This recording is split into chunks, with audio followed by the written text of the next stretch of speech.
What's up, world? This is Rico, and today I want to talk about Isaiah 64 and verse 6. I hear a lot of Christians quoting that scripture, and I just want to clear it up and make sure that we all have a clear understanding of what that scripture is saying. Isaiah 64:6 reads, it says, "But we are all as an unclean thing, and all our righteousness are as filthy rags, and we all do fade as a leaf, and our iniquities like the wind have taken us away." So I heard a Christian say in a Bible class that no matter what we do, our righteousness are as filthy rags to God.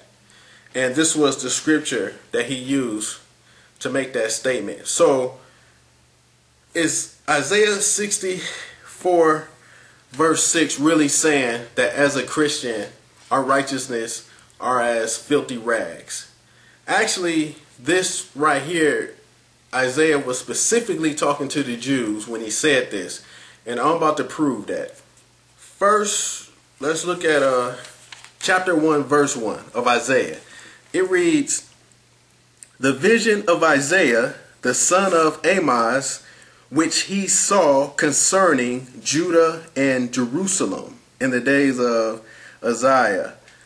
Okay, look, let's start right there. Let me read it slowly. It says, "The vision of Isaiah the son of Amoz, which he saw concerning Judah and Jerusalem." So the vision Isaiah had, it was concerning who? Judah and Jerusalem.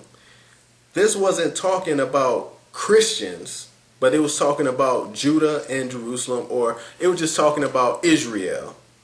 Okay, and to further prove that point, that he was not talking about Christians when this was wrote, let's look at chapter 1. We're going to look at verses 13 and 14, because these verses are very important. It reads, verse 13, "Bring no more vain oblations. Incense is an abomination unto me. The new moons and Sabbath, the calling of assemblies, I cannot away with. It is iniquity, even a solemn meeting." Verse 14, "Your new moons and your appointed feasts my soul hateth. They are a trouble unto me. I am weary to bear them."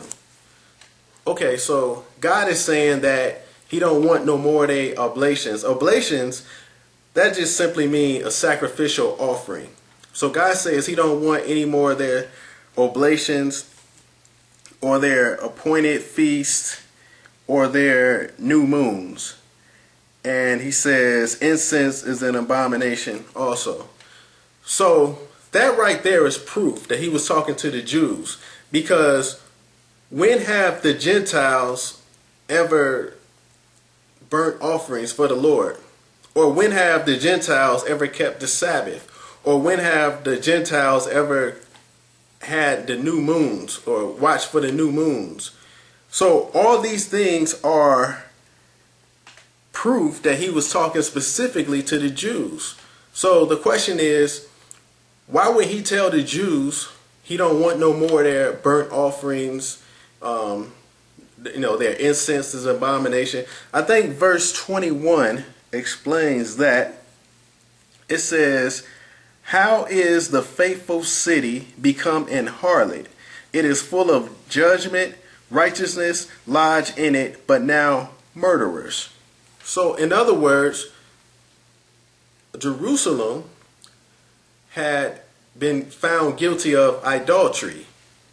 So Jerusalem and Judah were guilty of idolatry, so therefore God is saying that their burnt offerings, their new moons, their Sabbath, and all that stuff, he says it's hard for him to bear because his chosen people are guilty of idolatry. So, okay, so that's proof that he was talking specifically to Jerusalem and Judah, because he says this faithful city. Now, also for further proof, if we look at, let's go back to chapter 64, and I'm going to read verses 10 through 11. It says, this is chapter 64:10. It says, "Thy holy cities are a wilderness. Zion is a wilderness, Jerusalem a desolation. Our holy and our beautiful house, where our fathers praised thee, is burned up with fire, and all our pleasant things are laid waste."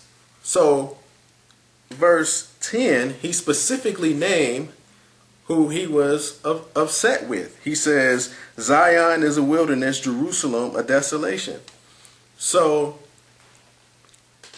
from the verses that we read, we can clearly see that in verse 6, when he says, all our righteousness are as filthy rags, he was specifically talking about Jerusalem and Judah because they were found guilty of idolatry. And we just read the verses to prove that. Now, of course, some people may argue and still say, nah, he wasn't only talking to Jerusalem, he was talking to the Christians too. Well, if you want this verse to be applied to Christians, then yes, we can apply it to Christians too.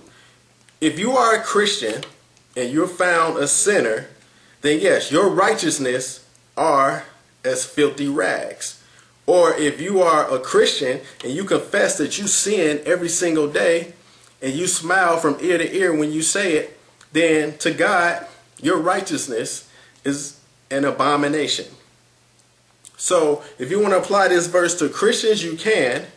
Or if you just want to read it within a context that it was wrote in and say he was specifically talking to Israel, you can do it that way too. But if you are a Christian walking holy in righteousness, then this wouldn't apply to you. This is only for the sinners, because Jerusalem was guilty of idolatry, which is a sin. And if you're a Christian and you confess to be a sinner, same thing. So if you're a Christian and you confess to be a sinner, then yes, your righteousness is as filthy rags in the eyesight of God.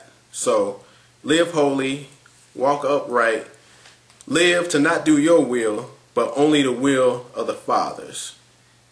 Hopefully this has been a blessing to at least one person out there who heard it. And until next time, peace.